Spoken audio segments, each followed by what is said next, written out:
Love podcasts. Hey, nonsense is the PoliticsJOE podcast. Hey! Oh, that was what? Is that What? it? Yeah, that's it. No, that's really weird. I don't like that. I bugged myself Why did you out do thinking that? about it because I think it's what I object to. I only do it when there's just two of us. Yeah, I got the ick now. I Why give, did you stop like suddenly? because I lost confidence in it. Did and you? it feels odd just applauding yourself, basically. Right. I think Okay. Well, we've got a bit of a skeleton team, haven't we? skeleton team, it's absolutely fucking skeleton crew only It's on just Good Shit me- Poljo. Me, you, and Shawnee. Yep.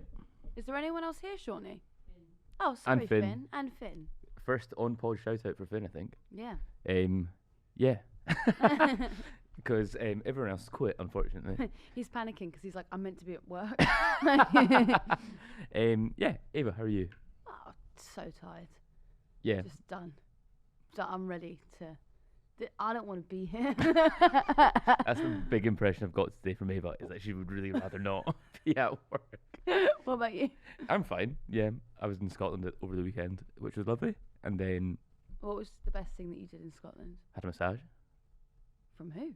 From it was at my girlfriend's aunt's 70th, and as part of the celebration.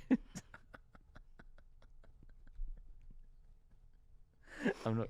Don't whatever you think, whatever joke you're going to do, please don't. And then, as a treat, the family arranged for people to have massages. Together? No, separately. It would be nice. Right. Ed, it's time for your massage now. Okay, Auntie Jill. No, no, it was a man called Sergey. Sergey. Yeah, he's very good. What is that like?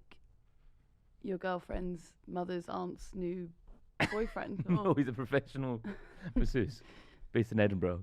I'm sure if you Google Sergey Edinburgh massage, it will come up. Yeah, I bet it will. Oh, I would give him a proper shout out, but I don't know what company he works for, or his name beyond Sergey. Sergey Massaging Limited, I think is. I'm sure the SEO on that is brilliant. Do you know what I always find really nice about Soho when you're out and about?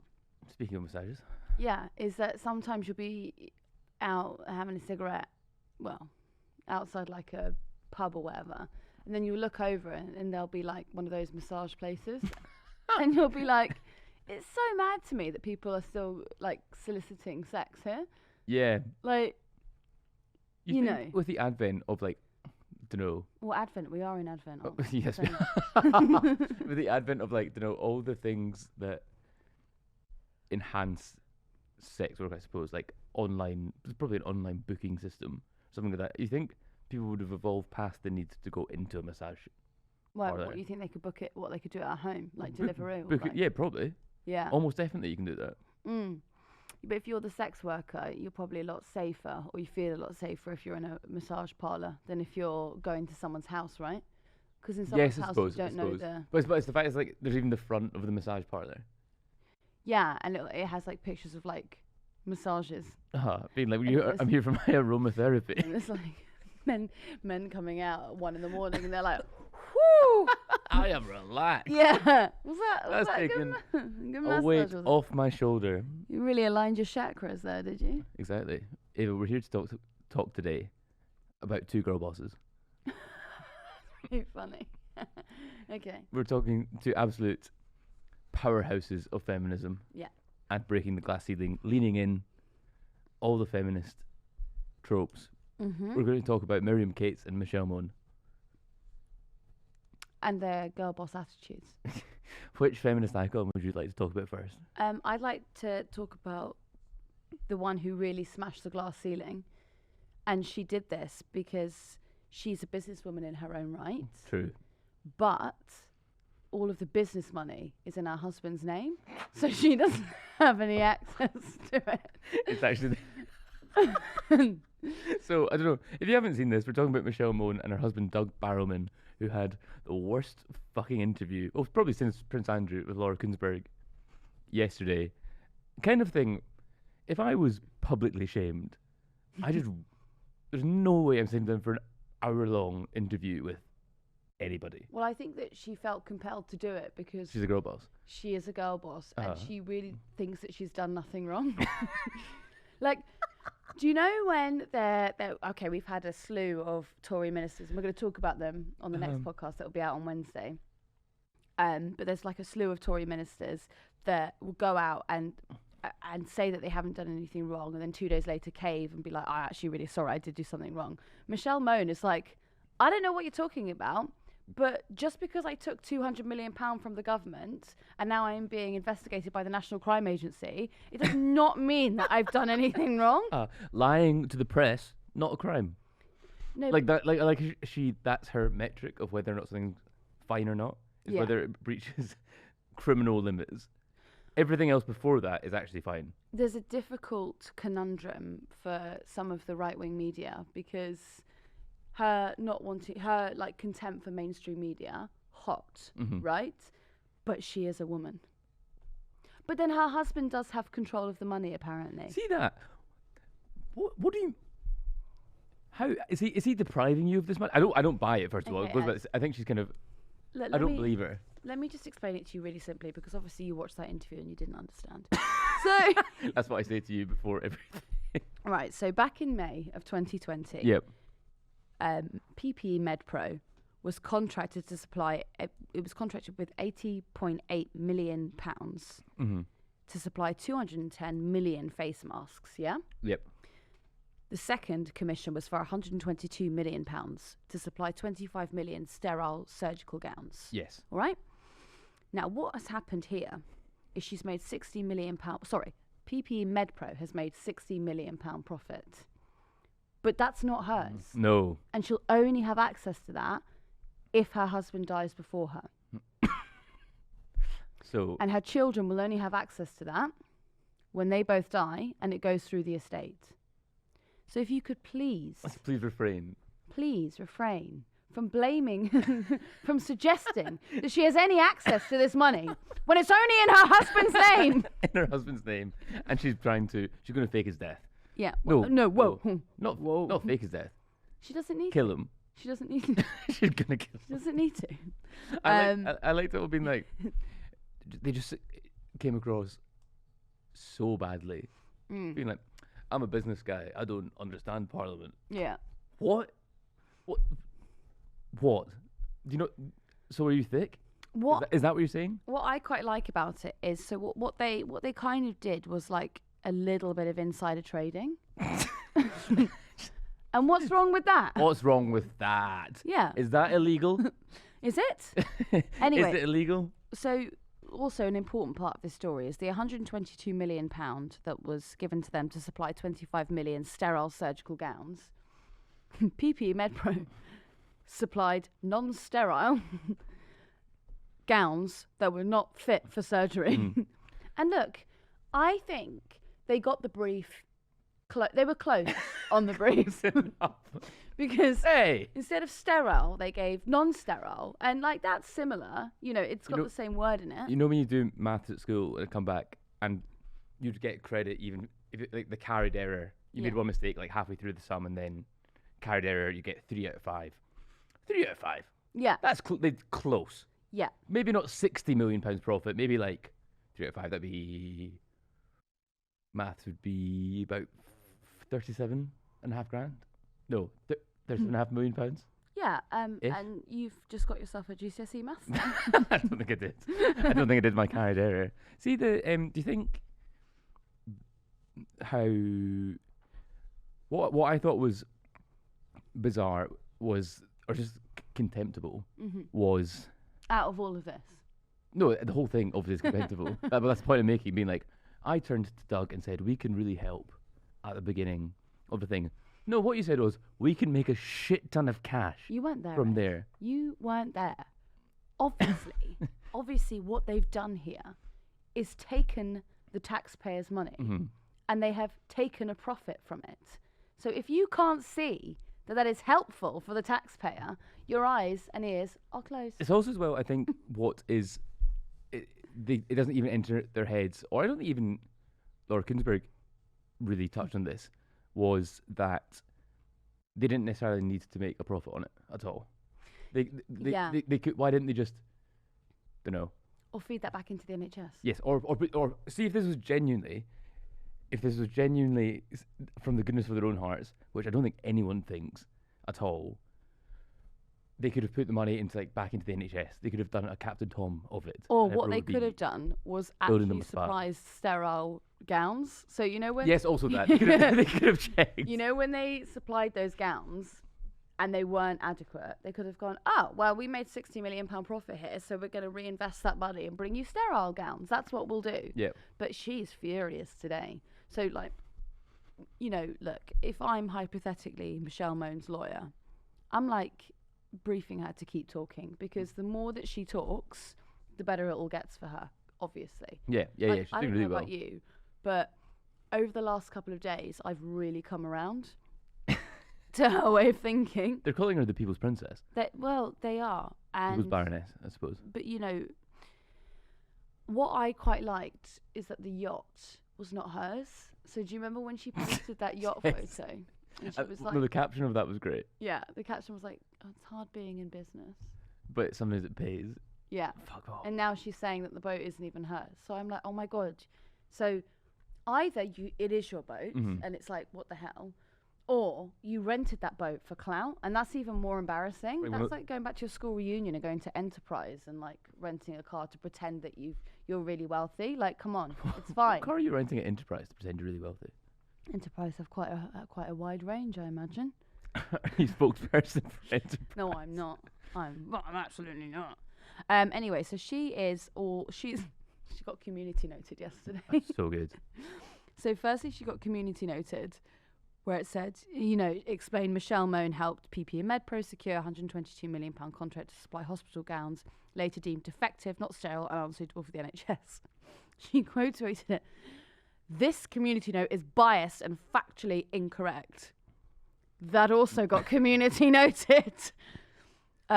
The community note cited is factually correct, as the items supplied were deemed not fit for purpose.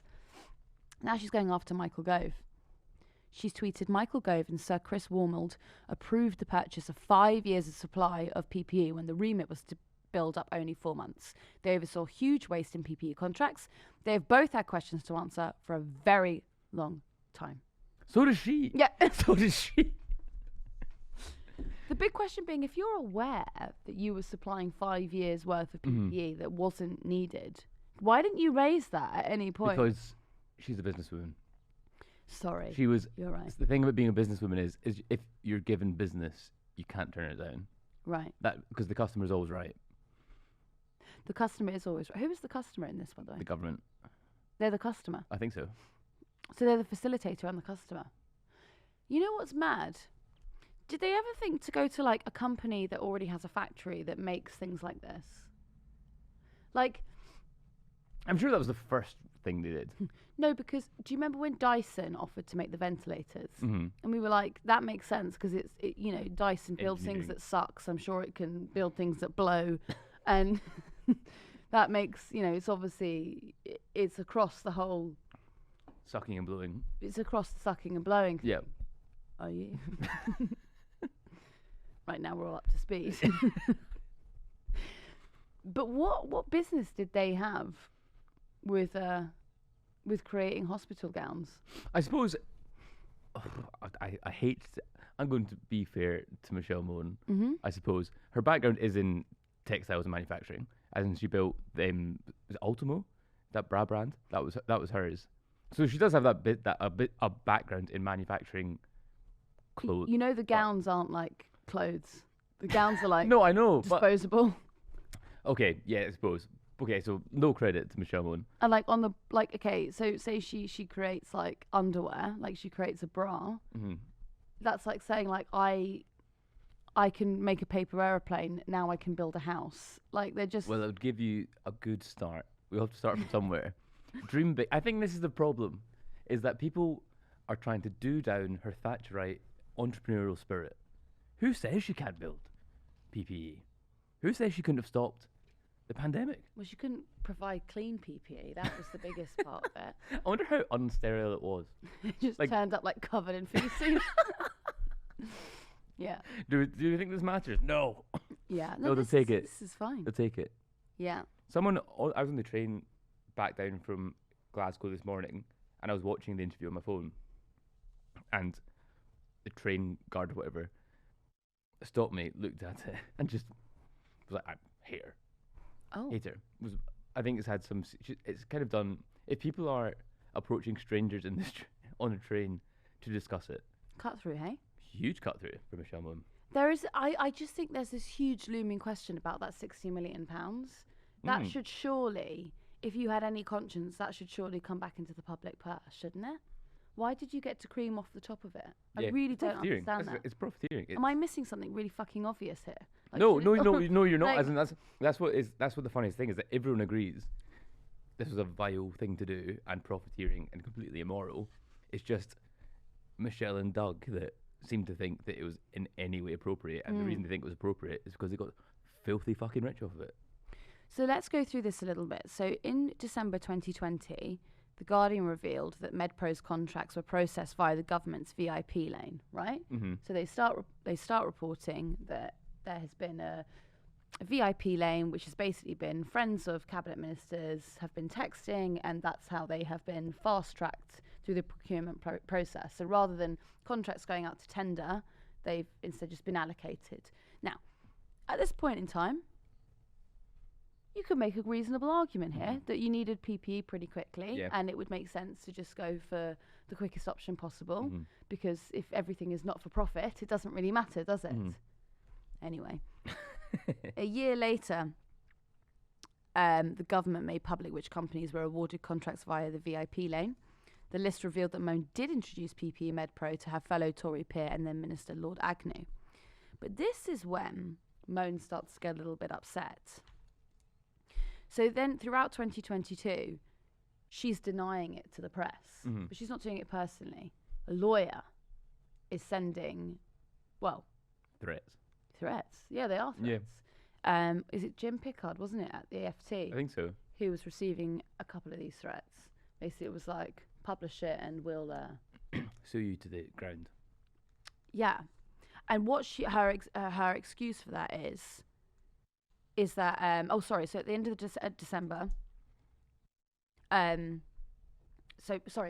the year's going on, November, she's starting to realise, maybe I have to come clean about this, and her lawyers are now saying, like, our client doesn't have to reveal whether she had anything to do with this or not. By December, she takes a leave of absence from the House of Lords with immediate effect in order to clear her name of the allegations that have been unjustly levelled against her. That's what her spokesperson said. November 2023, she admits, she acknowledges they were in fact involved with the company. And now December, we're basically just playing off the line that she couldn't tell the press because her family would have been in danger. Yes, that's what it's like. I'm trying to protect my family. Yeah. Which is whatever. Because her children will stand to benefit from it as well. So I think does she not agree that maybe that should have some scrutiny over it? That like random people who aren't even parliamentarians, not that even makes obviously only parliamentarians stand to benefit from the taxpayer. But as in like but through accident of birth you stand to. I think this is such an obvious. So like, what is she going to pay inheritance tax on the PPE MedPro money? She also registered in the Isle of Man. Oh, so no inheritance tax on that then. So gosh, she's got a good accountant. This is sick. This guy really knows what he's doing. Yeah. Ugh. I'm trying to understand like why she felt that she couldn't speak to the press or didn't have to speak to the press, and I'm wondering if in some way it's linked to sort of like, or whether it's a symptom of. Sorry, not to get all FBPE, but like the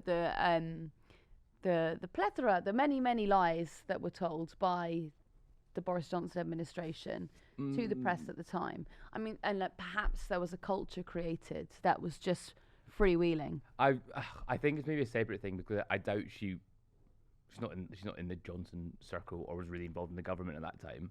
But I think it speaks to elite contempt for being held to account.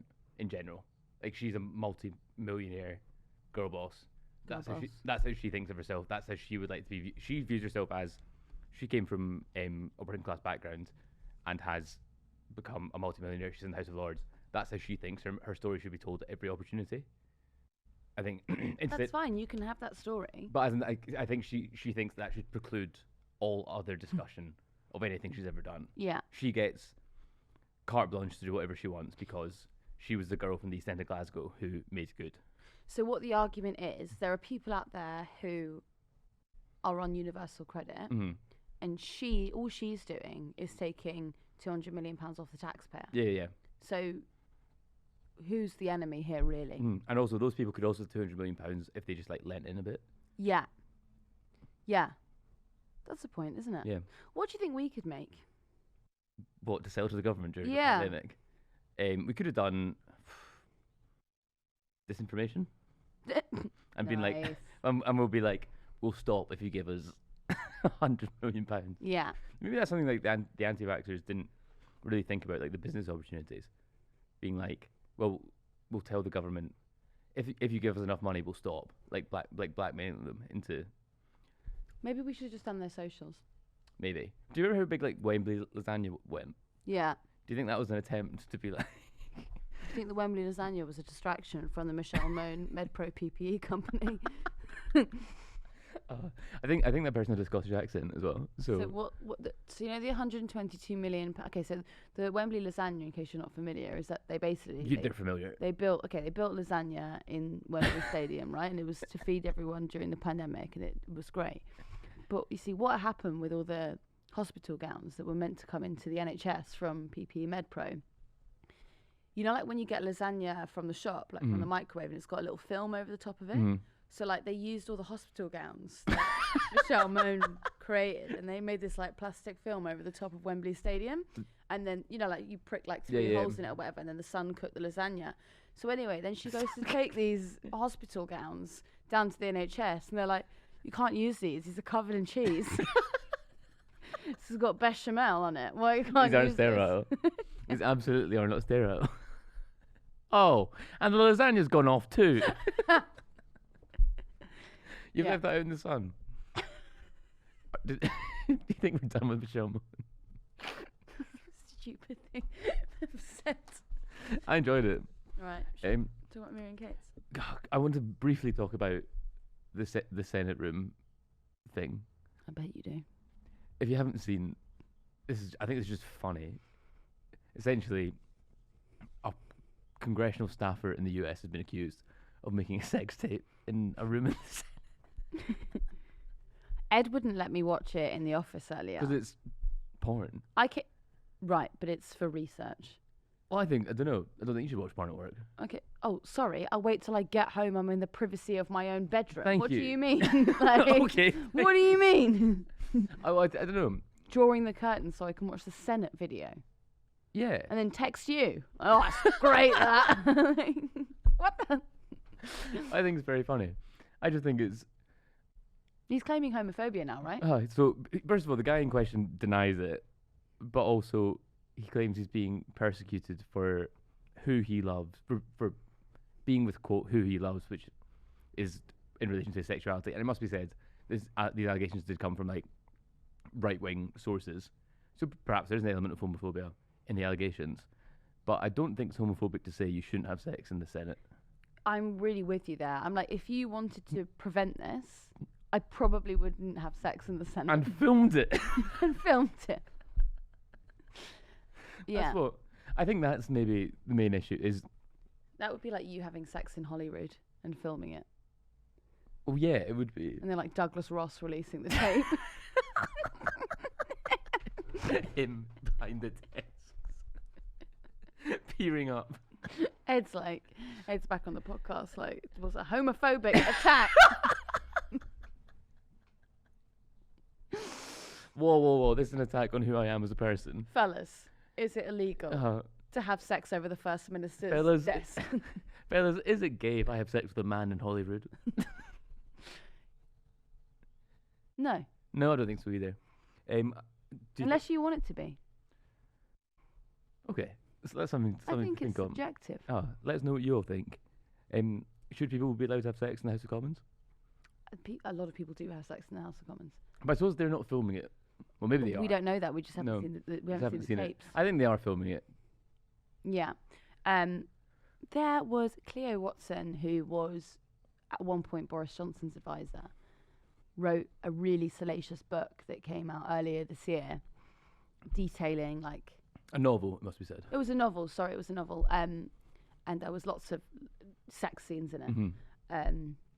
And like a lot of in a lot of these sex scenes, like one of the people would be like working still, so they'd be like emailing, and then there'd be a sexual act going on.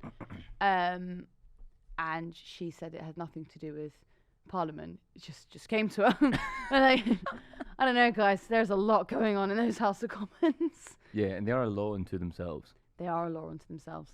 So I wouldn't be surprised if they were banging away. Oh God, we can't even get into. Do you know what I really wish that you could do? I wish there wasn't like libel laws. Because I'd just love to tell you. I'd love to tell you. But maybe if you see me or Ed one time out and about, ask just us something. Us. Ask us what the most libelous thing we know is. Look, I won't tell you, but I'll tell you. We won't tell you. Yeah, we won't tell you. But, you know. Miriam Cates? Miriam Cates. Back to the girl bosses episode. What is your most girl boss thing about Miriam Cates? That she's a feminist icon. Yeah. And campaigning for women to stay at home. I thought that you were going to pick her being one of the 5 families because you loved the 5 families. I did love the 5 families. So she's a co-chair of the New Conservatives, which is her and Danny Kruger. Yeah. And all the other big movers and shakers. It's like NatCon. Yeah. National Conservatism stuff. So she's been placed under investigation. Yeah. Why is that, Ava? Well, we don't know. It's by the Parliament Standards Watchdog.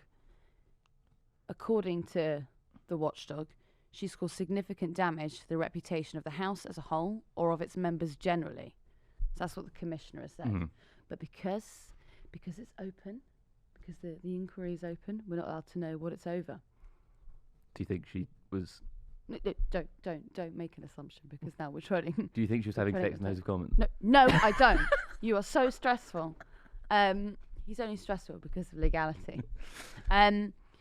But yeah, so anyway, so this is Daniel Greenberg. He's a standards commissioner. He'll investigate it, and then once it's concluded, it'll go up to it'll then be moved on, and then an adequate punishment will be able to be decided, and that's when you can get into the like suspension era and like will they be expelled or not. But it also means that they might not even she might not have done anything wrong at all.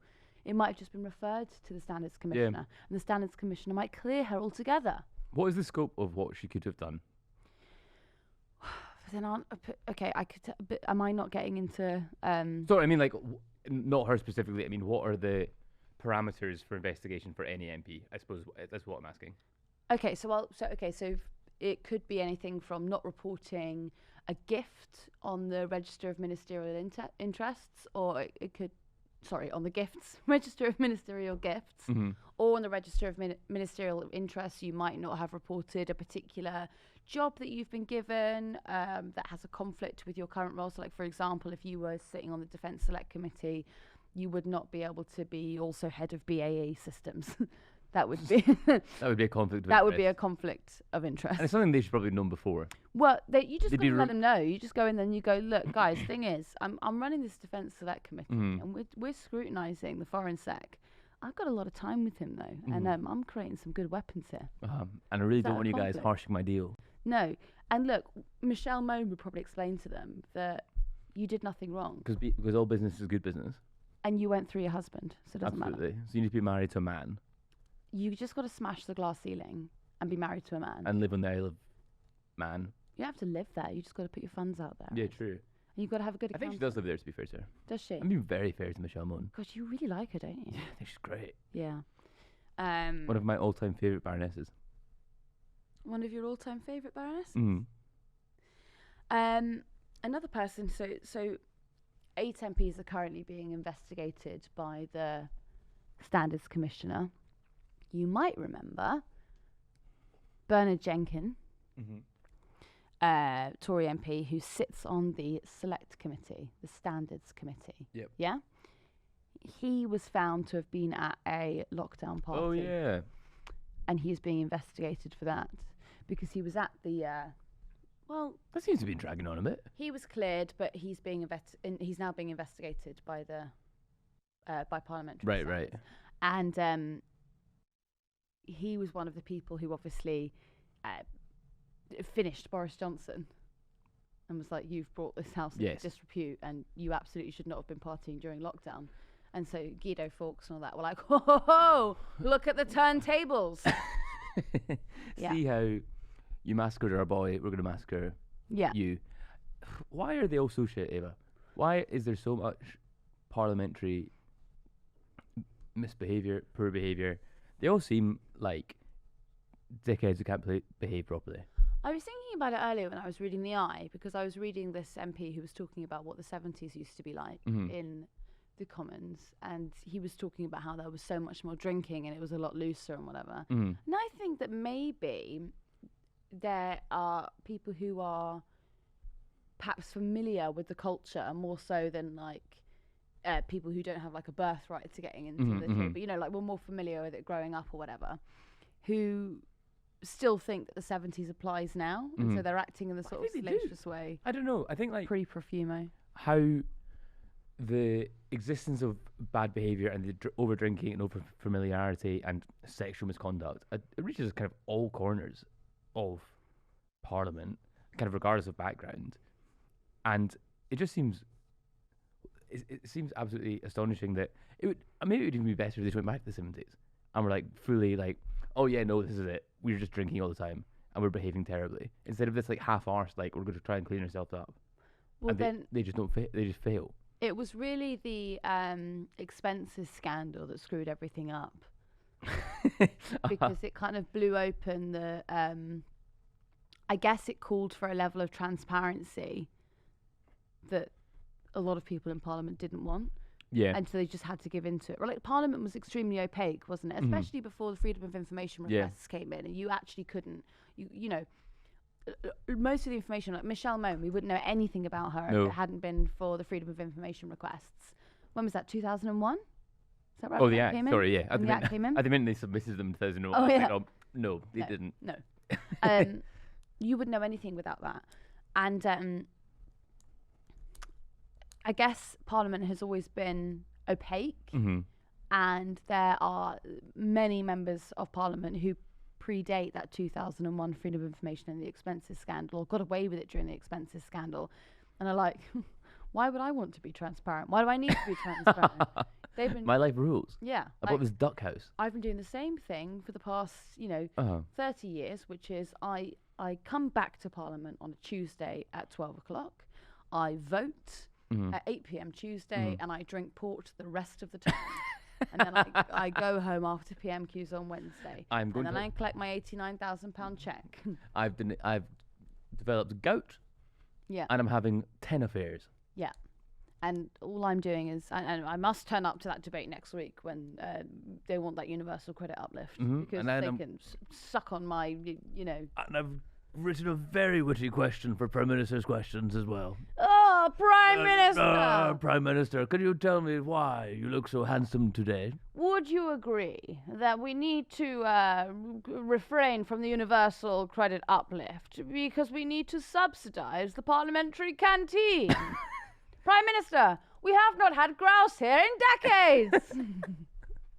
Would the Prime Minister commit to doing something about all the comprehensively educated staffers? There's going to be an influx over the next coming years. As Oxbridge becomes less privately educated, there's going to be more and more state school educated staffers here in Parliament. And I can't frankly stand the stench. Prime Minister, should we use RAF jets to deport any foreign student who has made their way to Oxford University? Prime Minister, I returned to the Bullingdon Club last week, and what did I find there? Someone from Spain! Prime Minister, I found this piece of PPE on the ground and I've wiped my arse with it, and now your government will not buy it from me. Nice. Was that good? I enjoyed that. That's good. I said about our improv session. Do you want to touch on briefly, we talked about this morning, a pet peeve of ours, when people who work in Westminster tweet about their office stuff like it's news. Do I want to do a big reveal on that opinion? I should have really done it on like my the last thing we did, the drinking one. All right, my opinion Okay. on this generally. This is being ruled back. This is very Nadine Dorries of me, isn't Yeah. it? Because it's like, I was like, oh, I don't want to say that. Yeah, Yeah. I'll say. My opinion on this, I always find it, I think it's perfectly acceptable when you're moving jobs in journalism to say, oh, I worked here and now I'm moving here. Because it makes sense, because a lot of people need to send you press releases and it's nice to put out your new email and just say, contact me here. The scale, or like I find funny is when people go like, here's a few pieces of work I'm really proud of and I'm moving jobs or whatever. And they do like a 15 You thread did tweet. do this on the drinking episode. Did I? Yes. Shit. Anyway, I just That's find maybe it, an I just find insight it really into funny. Ava's. 'Cause if you work in any other job, any other sector, you would not do that. No, I don't know. I think that's nice. Actually, that's actually not what I meant. Okay, well, you wanted to talk about what's for lunch in Parliament. Yeah, or when people do like, Canapes. thanks for the sweets, Lib Dems. It's real like Facebook status tweeting, and you wouldn't do that if you worked in if we talked about Parliament the way that about our office, the way that Westminster journalists talk about Parliament, I'd be tweeting, well, the coffee machine's broken. Well, let's do that. Queues of angry journalists outside coffee machine. Should we do another piece? We could do another thing on that, couldn't we? Another improv thing. Yeah, go on. Breaking, the meeting room is occupied, so I can't go in. The meeting room is occupied? Absolutely. What does this mean for the Five family? They can't have. They're the ones meeting in it. Really? Uh-huh. Sales. What sales and what? Sales of PPE. Customer service. We don't have that here, but yeah. Joe, are you satisfied with Joe? Yeah. If you let us know, our complaints team will get back to you in about 5 years. I've had that sales had to meet in the Star Chamber, which is actually Gale's Bakery, because the coffee machine was out of action. Absolutely. We have to pay for our coffees at the moment. Okay. Do you have anything else to say about Miriam Cates? No, I've got nothing to say at all. I actually do find Miriam Cates totally fascinating, As a person. Is it... How do you feel, as a woman, in regards to her kind of... I won't say it's anti-feminist, but it's like her women return to the home. What when she said the declining birth rate in the UK was a result of cultural Marxism? Is that yes, what I'm you're on her asking side, actually. Yeah, but I was like, how does that make you feel? I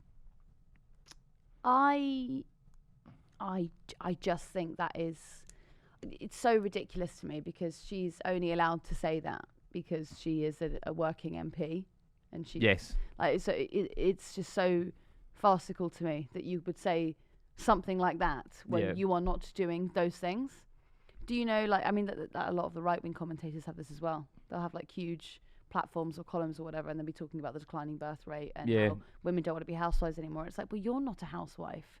The whole point of feminism was that you were allowed to choose. Yeah. Would you like to work in the home, or would you like to go to work? If Laura was here, she'd be talking all about the third shift. Yeah, she's very good at... How do you feel as a man when Miriam Cates laments the declining birth rate? So as a man, I do what I should do when any woman is discussing about femininity and feminism. I shut up and listen. Thank you for listening to the PoliticsJOE podcast. Thank you for joining me, Ava. Thanks for having me. Bye-bye.